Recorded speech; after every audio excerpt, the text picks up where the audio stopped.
tema hari ini bicara tentang bertumbuh dalam kebajikan atau kesalehan. Tuhan tidak memanggil kita untuk stagnan, tetapi untuk terus bertumbuh menuju keserupaan dengan Kristus.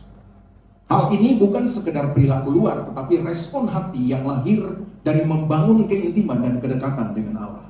Jadi saudara perhatikan baik-baik, bertumbuh dalam kebajikan atau kesalehan. Tuhan memanggil kita tidak untuk diam saja, tidak untuk stagnan, apalagi mundur. Tapi Tuhan memanggil kita untuk maju, untuk bertumbuh, untuk menjadi serupa dengan Dia. Itu saudara, itu panggilan Tuhan di dalam kehidupan kita. Jadi gini, orang yang menyatakan bahwa dia saleh, dia bijak, dia orang yang penuh dengan kebajikan. Dengar baik-baik, dia harus tinggal di dalam Tuhan. Dia harus intim dengan Tuhan. Nah, keintiman kita, kedekatan kita dengan Tuhan, itu yang memperbaharui hidup kita, sehingga kita menjadi orang yang benar, orang yang kudus, orang yang dikuduskan, orang yang dibenarkan, orang yang hidupnya saleh. Amin, saudara? Ya. Kalau kita nggak intim dengan Tuhan, jangan pikir bahwa kita mau bertumbuh dalam kesalehan atau kebajikan. Nggak mungkin. Kamu bisa bertumbuh dalam kebajikan atau kesalehan, semuanya karena Tuhan, kan? Betul ya? Semua karena Yesus, bukan karena kita. Karena daging kita ini tidak mungkin bikin kebajikan. Daging kita ini tidak mungkin bikin kesalehan. Apalagi kekudusan, kebenaran, tidak mungkin. Yang bisa, kekuatan kuasa Roh Kudus yang Tuhan taruh dalam hidup kita, itu yang memampukan kita, sehingga kita berjalan di dalam kekudusan, kesalehan, dan kebajikan. Haleluya. Satu orang saja yang tepuk tangan bagi Tuhan. Tuhan kasih tangan bagi saudara untuk memuji Dia, meninggikan Dia. Yang setuju katakan amin. Haleluya. Pakai mulut kita untuk memuji Tuhan. Pakai tangan kita untuk memuji Tuhan. Pakai kaki kita untuk memuji Tuhan. Bagaimana kita mau jadi saleh? Kalau kita sendiri tidak mempraktekkan apa yang Tuhan kasih dalam kehidupan kita. Kita tidak mengembangkan potensi karunia yang Tuhan kasih dalam hidup kita. Nggak mungkin. Hidup saleh bukanlah hasil usaha manusia semata, tetapi buah dari kuasa ilahi dan pengenalan yang benar akan Allah. Jadi hidup saleh itu karena keintiman kita, benar keintiman kita dengan Tuhan. Bukan usaha kita manusia, enggak. Tetapi karena kuasanya, kuasa ilahi, Roh Kudus yang ada dalam hidup kita, yang memampukan kita, sehingga kita berjalan di dalam kesalehannya Tuhan, kebajikannya Tuhan. Saudara, kadang-kadang kan kita gini, saya mau berdoa, saya mau datang ke gereja supaya saya menjadi orang yang benar di dalam Tuhan. Saudara, benar.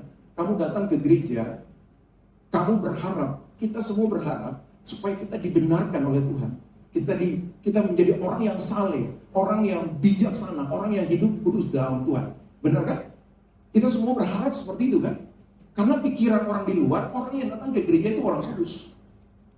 Itu orang benar tuh. Makanya tak jarang kan kita dengar, jangan dekat-dekat dengan orang itu. Dia sering kali datang ke gereja menyembah Tuhan. Jadi dia orang kudus, dia orang benar. Kita masih orang kotor. Kadang-kadang kita dicap seperti itu. Tapi apakah kita seperti itu, saudara? Apakah kita seperti itu? Belum tentu. Banyak orang datang ke gereja, banyak orang datang ke persekutuan, banyak orang datang ke kingdom prayer, karena orang datang ke komsel, bisa saja datang memuji Tuhan, menyembah Tuhan, tapi hati dia tidak ada di situ. Halo? Hati dia nggak ada di situ. Itu persoalan besar bagi kita. Buang-buang waktu namanya. Kalau saudara datang ke tempat ini, siapkan hatimu. Dia setuju katakan amin? Siapkan hatimu, berikan yang terbaik bagi Tuhan.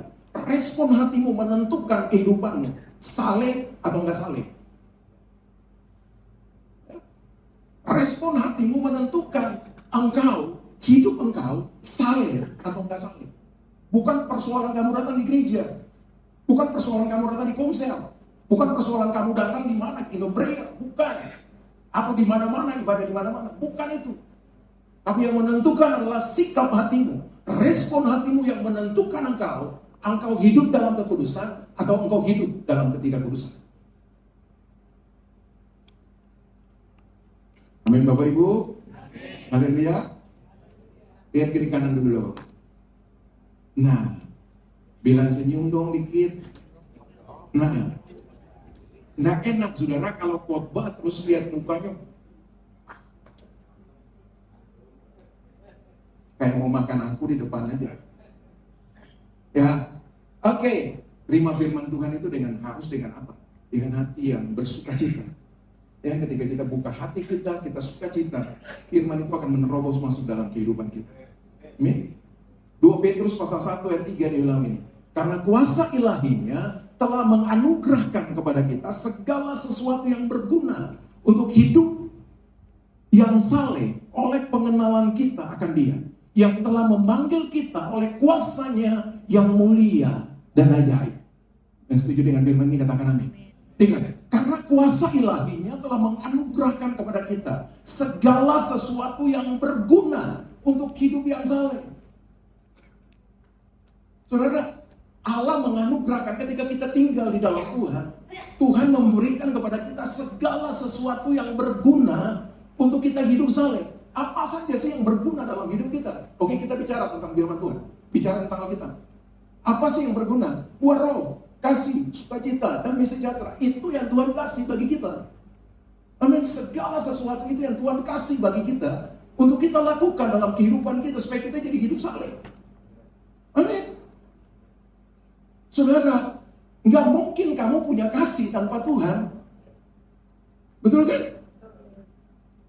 Nggak mungkin kamu punya kasih tanpa Tuhan. Dengar, waktu pacaran itu kamu kasih apa?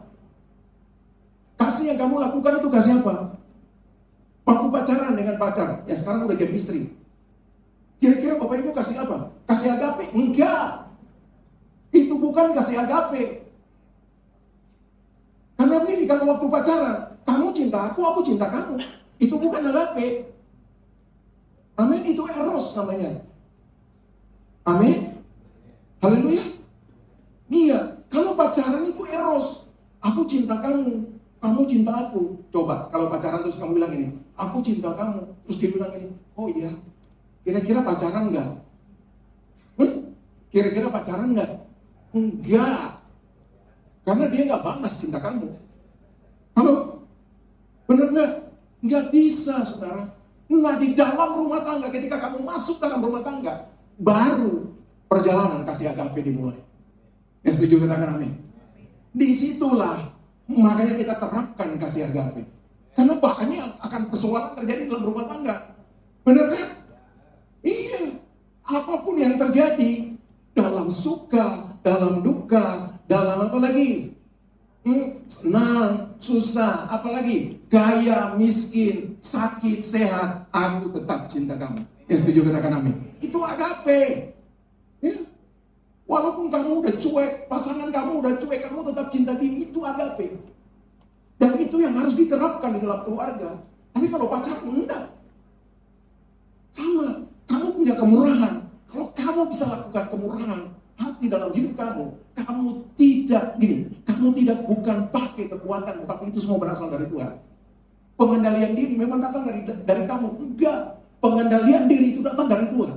Kuasa Tuhan yang jadi turun atasmu sehingga engkau bisa mengendalikan dirimu. Engkau tidak marah-marah, engkau tidak mukul orang, engkau tidak sumpah orang, engkau tidak maki-maki orang. Karena ada pengendalian diri dari Tuhan di dalam hidup.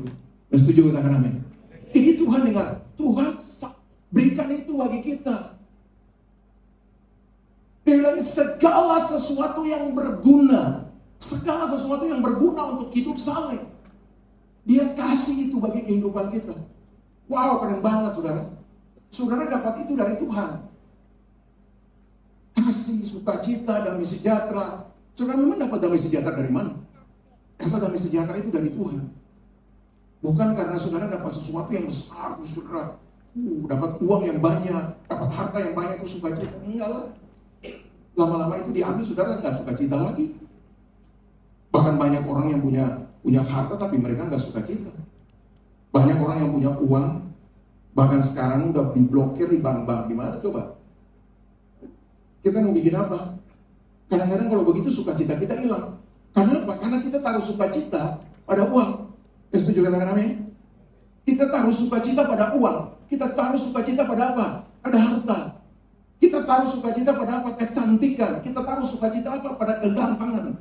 Kita taruh sukacita apa? Pada kepintaran, kecerdasan kita. Enggak, itu bukan. Saudara harus tahu bahwa sukacita itu berasal dari Tuhan. Yang setuju katakan amin? Sukacita sejati itu berasal dari Kristus.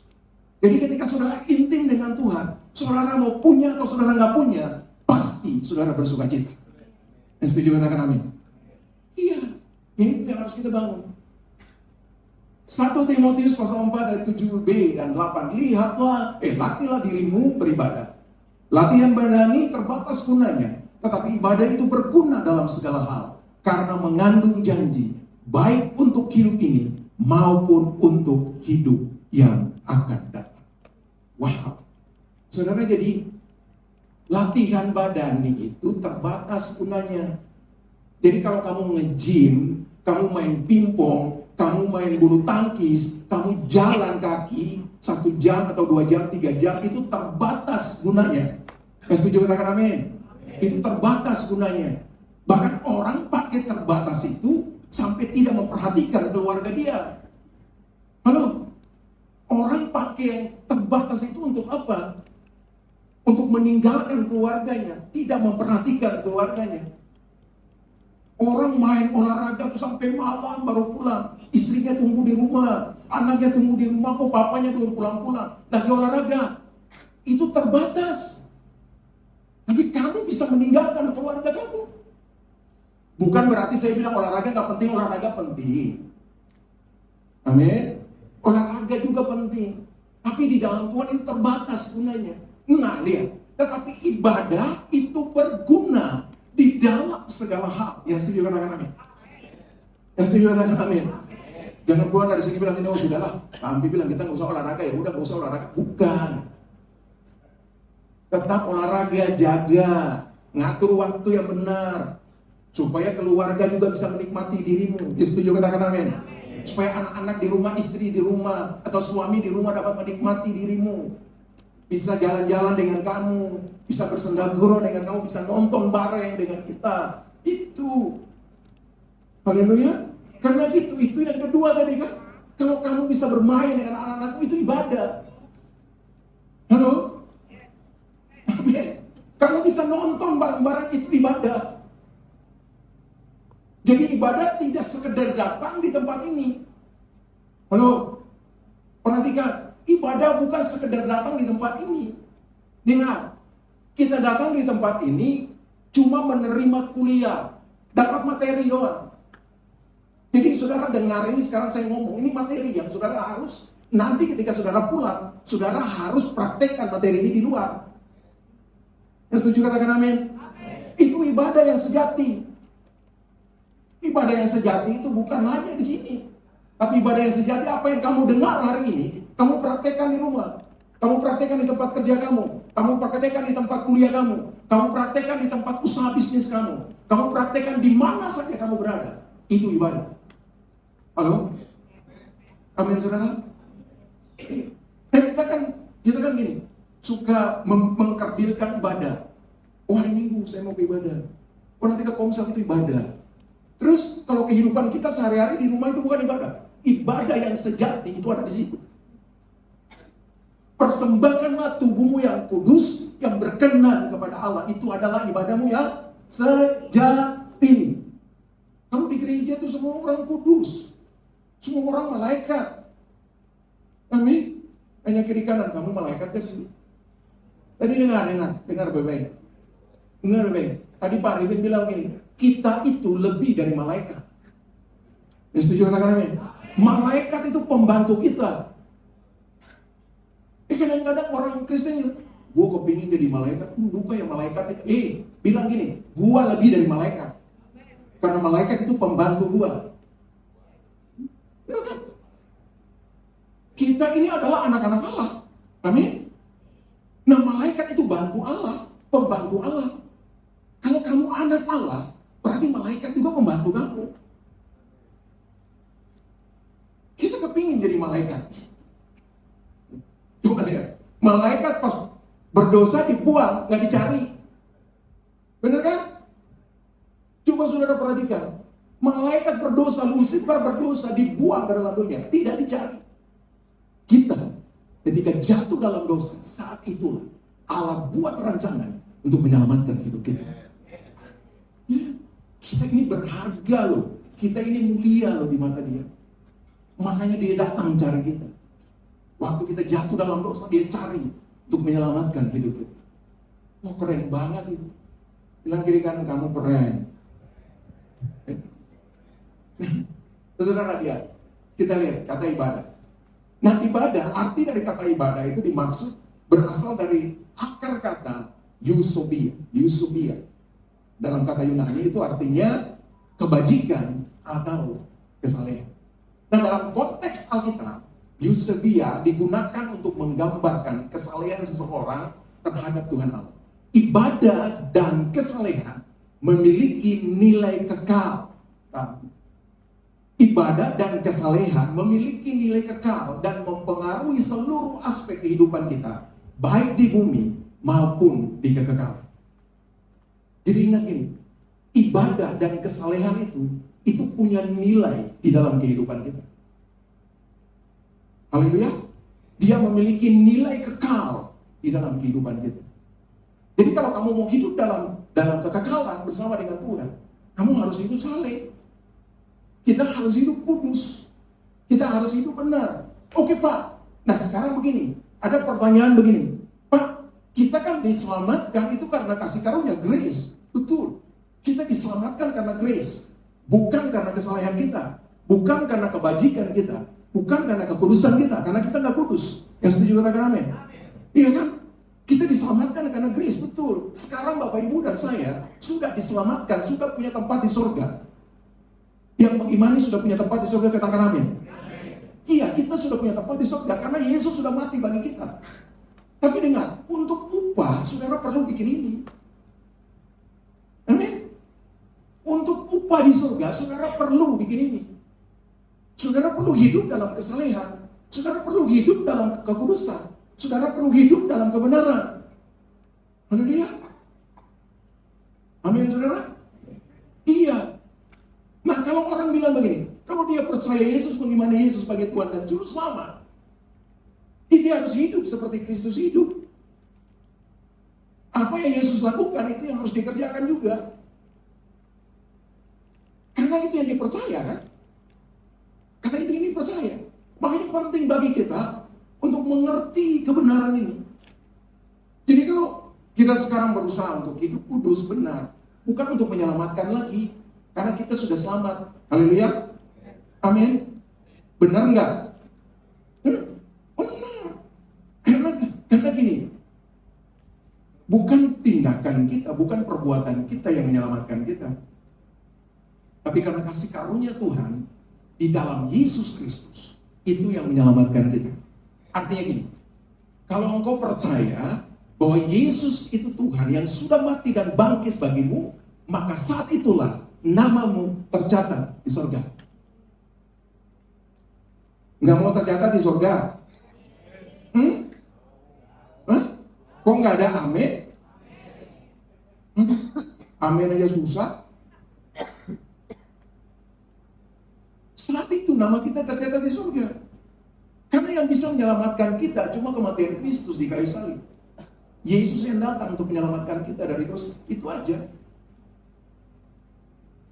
Karena perbuatanmu tidak akan, jadi jangan tambah-tambah. Kan kita suka gini, oh kalau aku mau selamat aku harus tambah ini. Kayak pengorbanan Yesus itu nggak sempurna aja bagi kita. Jadi kita harus tambah ini untuk bikin ini supaya jadi sempurna, supaya masuk. Enggak. Ketika kamu percaya dia, sungguh-sungguh percaya bahwa dia adalah Tuhan dan Juru Selamat yang sudah menyelamatkanmu, pada saat itulah kau diselamatkan. Haleluya. Nah, kekudusan, kesalehan itu perlu kita lakukan. Kita perlu jaga dalam kehidupan kita. Karena itu yang akan membawa upah kita di surga. Kita akan menjadi seperti Kristus. Haleluya. Menjadi seperti Kristus itu bukan sehari jadi, saudara. Jadi gini, Kita ini adalah gambar diri Kristus yang sempurna, gambar diri Allah yang sempurna. Tapi karena kita jatuh dalam dosa, makanya gambar diri itu Yesus datang untuk menyempurnakan, untuk memperbaharui, menyempurnakan gambar diri Allah dalam hidup kita. Tapi nggak sekali jadi. Perlu kita berjalan di dalam kehendaknya. Sehingga semakin hari, semakin serupa dengan Kristus. Gambar diri itu akan pulih kembali. Yang setuju katakan amin. Ketika gambar diri itu pulih kembali, kuasa itu nyata, besar di dalam kehidupan. Dan kamu akan berkarya, bergerak seturut dengan kehendak Tuhan. Dan banyak perkara-perkara ajaib, perkara-perkara besar yang akan kita kerjakan, yang akan kita lakukan dalam hidup kita. Haleluya. Amin, saudara. Nah, Rasul Paulus menulis ibadah berguna dalam segala hal dan memiliki janji untuk kehidupan sekarang dan yang akan datang. Sebagaimana di dalam 1 Timotius. Jadi, Paulus bilang ibadah itu berguna dalam segala hal. Orang percaya dapat bertumbuh dalam kesalehan dan mengalami pemulihan dan berkat dari Allah. Sesuai dengan janji-janjinya bagi kita. Saudara, hari ini kita mau belajar ya, tentang satu pribadi. Kalau kita bicara saleh, kalau kita bicara hidup dalam kesalehan, kita akan teringat satu pribadi. Yang namanya siapa? Ayub. Kalau saudara baca Ayub, saudara akan menemukan hal-hal yang luar biasa yang mungkin kita tidak bisa lakukan. Kita nggak bisa lakukan, bahkan kita nggak bakalan bisa akan ada di tempat Ayub. Saudara bayangkan gini, semua hartanya habis, anaknya semua mati, 7-7-nya mati, semuanya mati saudara. Dan dia kena apa lagi? Dia kena penyakit lagi, saudara. Tapi dia tidak pernah mengutuki Allah. Dia tetap hidup dalam kesalehan. Dia tetap hidup dalam kekudusan. Saudara mau dapat orang seperti itu gimana? Coba. Kita kehilangan 100.000 aja ngomel-ngomel. Benar gak? Ya, kita kehilangan 100.000 aja itu ngomel-ngomel. Ada orang yang nyolong kita barang satu aja yang berharga dari kita. Itu pasti jadi masalah bagi kita. Tapi Ayub enggak. Semua hartanya dibawa. Anaknya semua mati. Bahkan dia kena penyakit. Dia tidak pernah menyakiti hati Allah. Dia tetap hidup dalam kesalehan, dalam kekudusan. Nah, mari kita belajar. Kenapa sampai Ayub seperti itu? Ada beberapa hal yang saya sangat, wow, ketika saya baca ini, saya bilang Tuhan luar biasa ini, Ayub. Nah, kita belajar. Yang pertama, menjaga kekudusan hidup. Ayub pasal 1 ayat 4 dan 5 dia bilang ini, setiap kali apabila hari-hari pesta telah berlalu, Ayub memanggil mereka dan menguduskan mereka.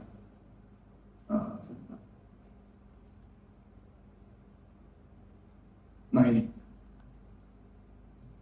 ayat 4 dulu. Anak-anaknya yang lelaki biasanya mengadakan pesta di rumah mereka masing-masing. Menurut giliran dan ketiga saudara perempuan mereka diundang untuk makan dan minum bersama-sama mereka. Ayat yang kelima, setiap kali apabila hari-hari pesta telah berlalu, Ayub memanggil mereka dan menguduskan mereka. Keesokan harinya, pagi-pagi bangunlah Ayub, lalu mempersembahkan korban bakaran sejumlah mereka sekalian. Sebab pikirnya, mungkin anak-anakku sudah berbuat dosa dan telah mengutuki Allah di dalam hati. Demikianlah dilakukan Ayub senantiasa.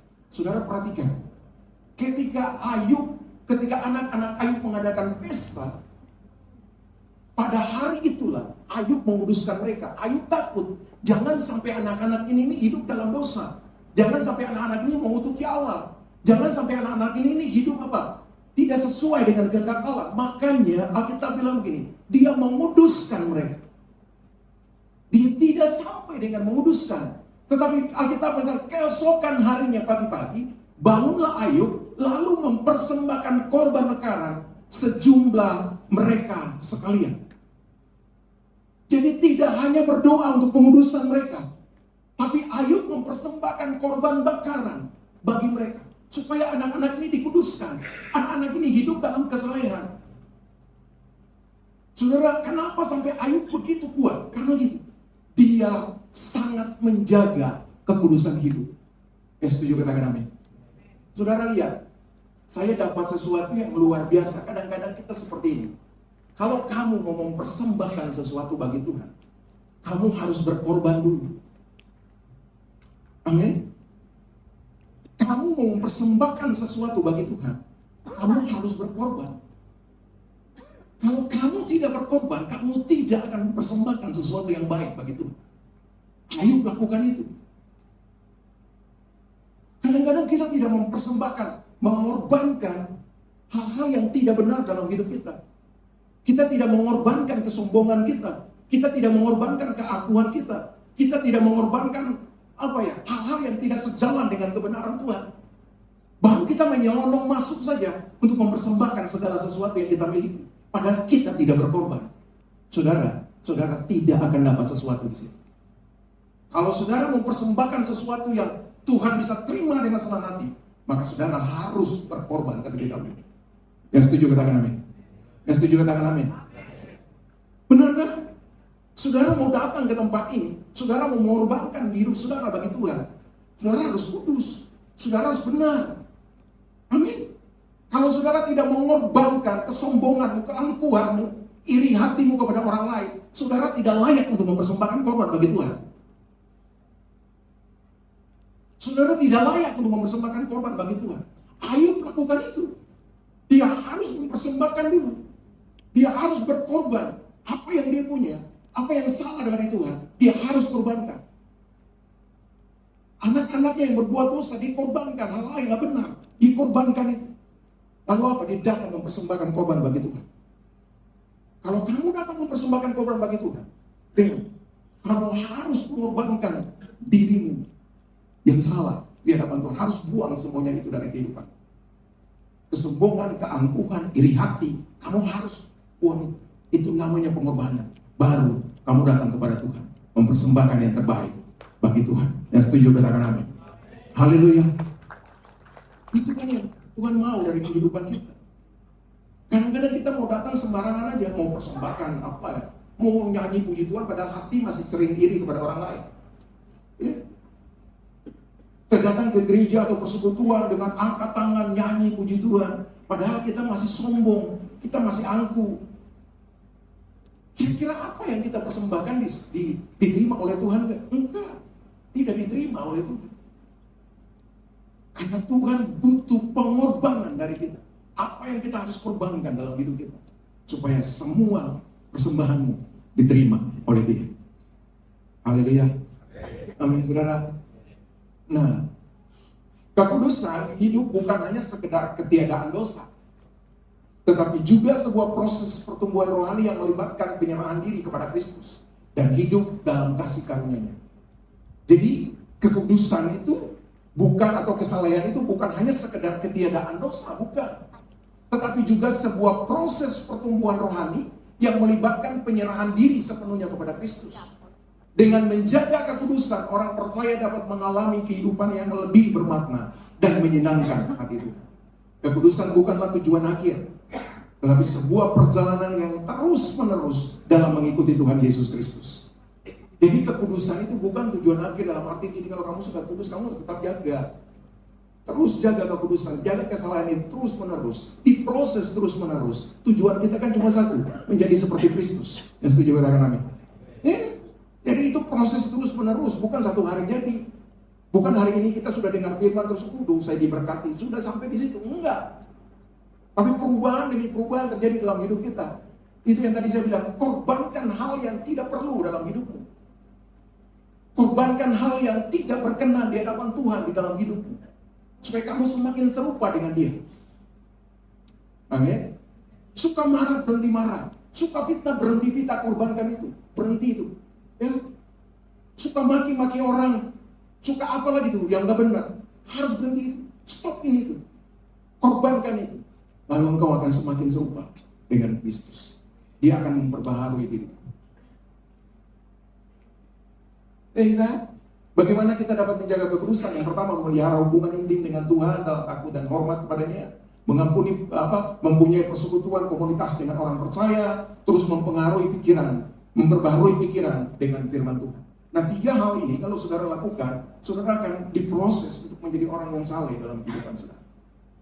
Jadi kalau kita memelihara hubungan intim kita dengan Tuhan, terus mempunyai persekutuan dan komunitas dengan orang-orang percaya, karena dalam persekutuan orang-orang percaya itu kita saling dikuatkan, saling diingatkan Ketika kita keluar dari jalurnya Tuhan, kadang-kadang teman kita, jangan begitu.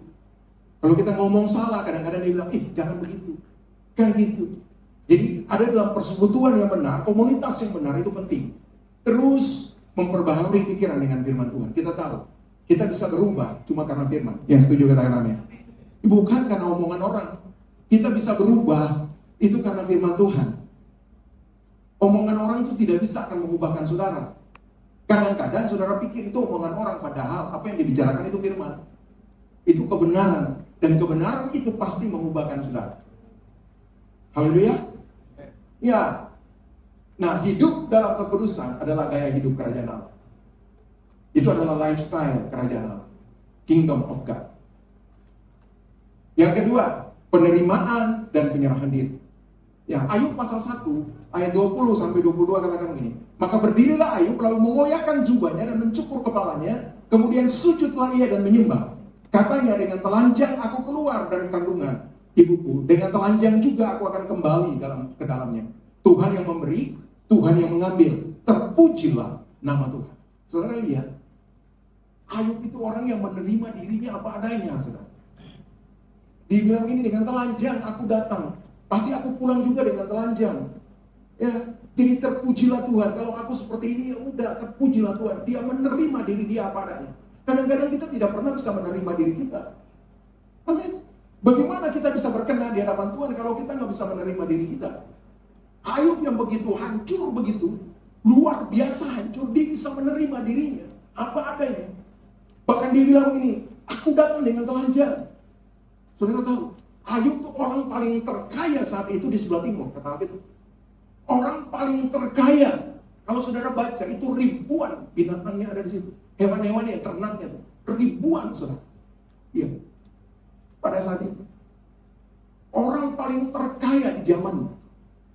Tapi ketika semuanya habis, dia bisa menerima diri dia. Kita, saudara, kehilangan satu aja kita sudah gak mau terima. Amin. Betul kan, Ibu? Bapak-bapak benar kan? Kadang-kadang kalau jerawat satu di sini aja, aduh, ini sudah gimana ini kita? Itu ibu-ibu, cewek-cewek, ayo. Kadang-kadang kita sudah gak mau terima diri kita. Akhirnya pakai segala macam cara. Saudara, lu padahal kan cuma tinggal cuci muka, jaga muka bersih, ya udah, bereskan jerawatnya. Jaga makan. Amin. Loh, amin ibu-ibu. Atau masih kesal juga kalau jerawat? Langsung cari salon yang bapak-bapak pasti ngomel itu. Tiap hari lu ke salon, apa aja yang lu bikin di salon? Kalau salon nggak bayar sih nggak apa-apa. Tapi salon-salon sekarang kan tahu sendiri kan? Bapak-bapaknya udah duduk diam aja, tunduk muka. Amin. Nah, saudara, kadang-kadang kita nggak mau terima diri kita siapa. Itu persoalan paling besar dalam kehidupan kita. Kita harus terima apapun yang terjadi dalam hidup kita. Kita harus menerima diri kita satunya. Amin. Karena kita lebih berharga dari harta-harta itu. Yang setuju katakan amin. Kita lebih berharga dari kecantikan, kegagahan. Kita lebih berharga dari apapun. Di hadapan Tuhan itu kita lebih berharga. Halo?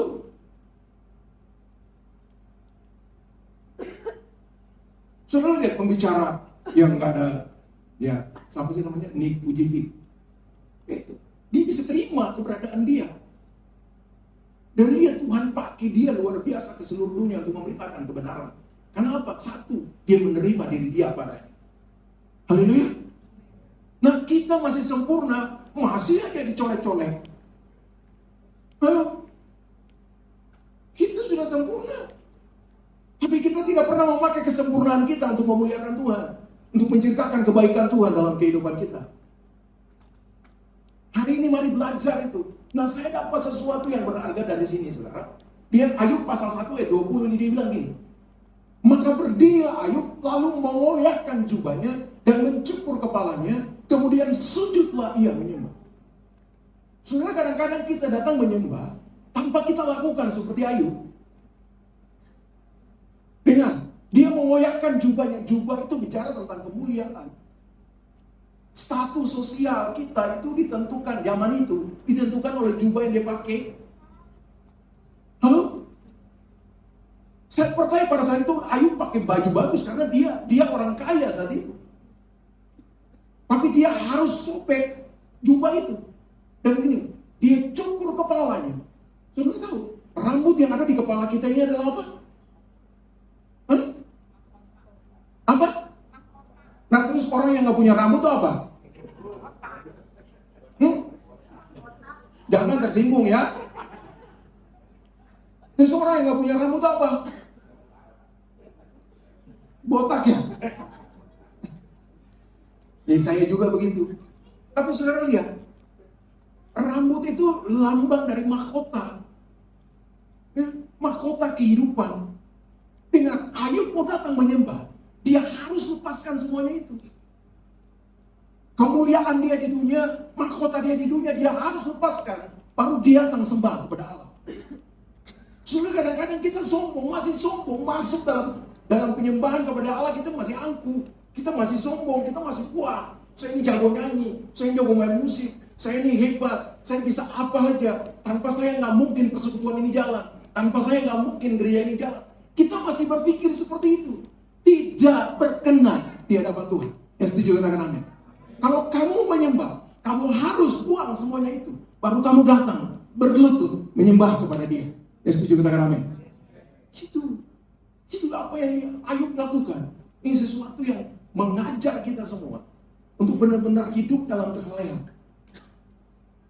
Dia bisa menerima dan dia bisa menyerahkan diri dia sepenuhnya bagi Tuhan.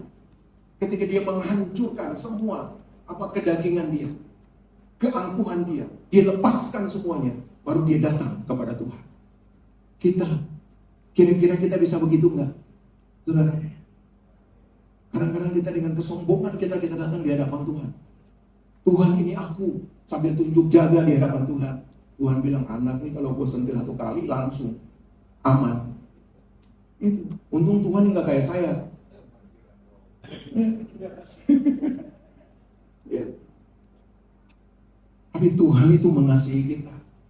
Yang setuju katakan amin. Mari saudara, jangan dengan kesombongan, tapi lepaskan semua harga diri untuk datang kepada Tuhan. Karena kita tahu, orang yang berbahagia adalah orang yang menganggap dirinya miskin di hadapan Tuhan. Haleluya. Walaupun kamu punya semuanya, tapi ketika kamu datang di hadapan Tuhan, kamu tahu gini, Tuhan, aku nggak punya apa-apa. Semua yang aku punya itu milikmu. Semua yang aku miliki hari ini itu kepunyaanmu.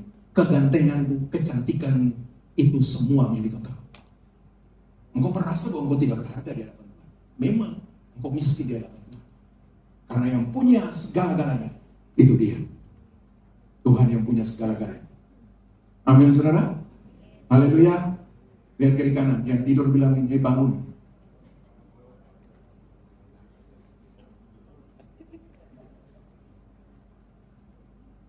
Dan dalam semuanya itu Ayub tidak berbuat dosa. Ya, Ayub menerima penderitaan sebagai bagian dari rencana Allah. Meskipun ia tidak memahami sepenuhnya, ia tetap menyerahkan diri kepada kehendak Allah. Yang setuju katakan amin. Jadi gini, Ayub menerima semua penderitaan itu sebagai bagian dari rencana Allah di dalam hidup dia. Kadang-kadang ketika ada masalah dalam hidup kita suka maki-maki Allah. Kita suka nolak-nolak Allah, betul kan? Bahkan ngajak ke gereja pun gak mau. Ngajak persekutuan pun gak mau. Ngajak berdoa pun gak mau. Kenapa? Karena kamu pikir bahwa penderitaan yang kamu alami hari itu karena Tuhan mau hancurkan kamu. Padahal dengar baik-baik. Semua yang terjadi dalam hidupmu itu dalam rencana Tuhan. Dan Tuhan tidak pernah akan menghancurkan orang-orang yang dikasihi. Jadi proses itu, penderitaan itu cuma untuk mematangkan kita, untuk mendewasakan kita, bukan untuk mematikan kita atau menghancurkan kita. Yang setuju katakan amin. Yang setuju katakan amin. Iya itu kan. Makanya kita sering kamu datang ke gereja karena punya masalah banyak, karena kita pikir begitu. Padahal dia nggak tahu bahwa di gereja itu ada solusi, jalan keluar bagi setiap masalah dia. Amin. Terus Terus kalau pening-pening sedikit, sakit-sakit kepala sedikit, nggak mau tidur aja. Padahal kalau diajak ke mall, ikut aja. Gitu.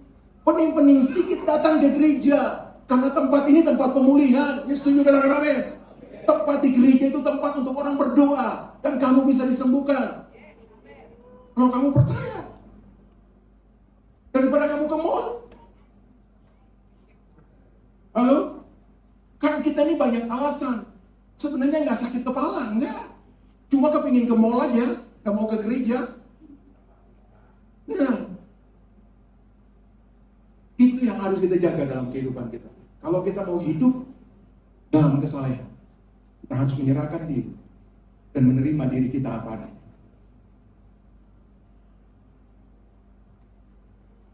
Berserah kepada Tuhan dimulai dengan menerima semua keadaan dan keberadaan kita. Jadi kalau kita berserah kepada Tuhan, dimulai dengan apa? Menerima semua keberadaan kita. Semua kehidupan, apa yang terjadi, kita terima aja. Kita serahkan ke Tuhan. Pasti Tuhan akan berikan jalan keluar bagi masalah kita. Amin. Yang terakhir, integritas di tengah godaan. Pemuji musik maju. Ayub pasal 2 ayat 9-10. Bilang ini, maka berkatalah istrinya kepadanya, masih bertekunkah engkau dalam kesalehanmu? Kutukilah Allahmu dan matilah. Tetapi jawab Ayub kepadanya, engkau berbicara seperti perempuan gila. Apakah kita mau menerima yang baik dari Allah, tetapi tidak mau menerima yang buruk? Dalam kesemuanya itu, Ayub tidak berbuat dosa dengan bibirnya. Saudara lihat, integritas di tengah godaan. Ayub digoda oleh istrinya. Untuk apa? Untuk membenci Allah, mengutuki Allah. Tapi Ayub tidak ikuti godaan istrinya. Dia tetap punya integritas, dia tetap percaya, dia tetap berdiri dalam imannya. Bapak-bapak, kalau sekarang istrimu kayak begini, kamu apakan? Coba. Bapak-bapak. Kalau istrimu kayak begini, kamu apakan? Ada kemarin tadi yang di Cipanas bilang ini tukar tambah, Pak. Tukar tambah. Lu pikir ini barang kali tukar tambah. Dia suruh suaminya mati. Istrinya ini istri gatal benar nih. Dia kepingin kawin lagi, makanya disuruh suaminya mati. Cuma saudara baca baik-baik, saudara dengar itu. Kutukilah ayahmu dan matilah. Wow. Istri model apa kayak dia? Makanya Ayub bilang, kamu ini perempuan gila. Benar, dia gila. Bahkan lebih dari gila itu. Sudah nggak tahu dirinya siapa. Makanya penting bagi kita untuk tetap dalam integritas. Sebagai orang percaya, sebagai orang beriman. Dalam godaan, dalam situasi apapun, penderitaan apapun, kita harus tetap berdiri di dalam Kristus. Amin. Tetap mengimani Dia sebagai Tuhan dan Juru Selamat. Saudara, integritas itu sederhana. Integritas itu integritas itu apa, Pak? Integritas itu apa yang kamu omongkan, apa yang kamu bicarakan, itu yang kamu lakukan. Itu sederhana aja. Jadi kalau kamu bilang ini, jam 8 nanti saya ketemu kamu. Sebelum jam 8 kamu sudah ketemu dia, itu integritas. Ibadahnya mulai setengah 11. Sebelum setengah 11 kamu sudah di sini, atau tepat setengah 11 kamu sudah di sini. Itu integritas. Amin. Haleluya. Jangan kamu janji-janji aja, tapi bohong jalan terus. Ya, banyak kali kan kita begitu. Anak-anak Tuhan tidak punya integritas dalam hidupnya. Akhirnya kamu jadi batu sandungan bagi orang datang percaya Tuhan. Kita jadi batu sandungan untuk orang melihat Yesus dalam kehidupan kita. Kita perlu punya integritas. Dalam persoalan, dalam masalah, dalam penderitaan, dalam apapun, kita harus tetap berdiri di dalam Kristus. Percaya Dia, bahwa Dia sanggup menyelesaikan setiap persoalan kita. Dia sanggup menyelesaikan semua masalah kita. Bahkan Dia sanggup memberikan jalan keluar bagi semua masalah dan persoalan kita. Amin. Kalau punya integritas seperti itu, sudah percaya Yesus mampu lakukan itu dalam kehidupan. Jangan kamu digoda walaupun orang di sekitarmu, orang-orang yang paling dekat denganmu. Dengar ibu-ibu, kamu jadi penolong. Kamu harus memberikan memberikan saran-saran yang membangun. Ya, bukan saran-saran yang menjatuhkan, bahkan sampai mati. Lebih baik kamu mati aja, supaya aku cari lain lagi.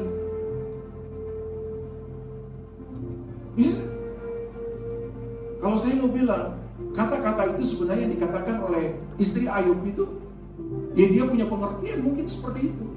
Kalau Ayub mati, ya udah, aku cari lain lagi kok, banyak harta ini. Saudara, mari kita hidup dalam integritas, supaya kita melihat bagaimana hidup kita menjadi hidup yang kudus, saleh, hidup yang diberkati oleh Tuhan, hidup yang membawa damai sejahtera bagi banyak orang, sehingga orang melihat Yesus dalam kehidupan kita. Orang datang berlutut menyembah dan percaya kepada Kristus. Haleluya. Amin, saudara.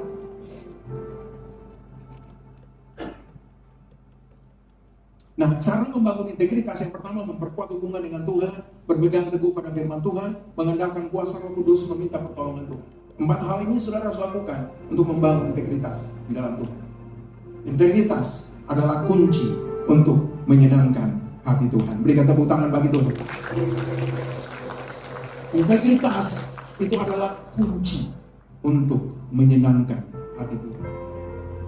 Jadi kalau kamu tetap berdiri teguh, berjalan dalam kebenaran, kamu punya integritas di dalam diri, apa yang kamu omongkan, itu yang kamu lakukan di dalam kebenaran, itu kamu sedang menyenangkan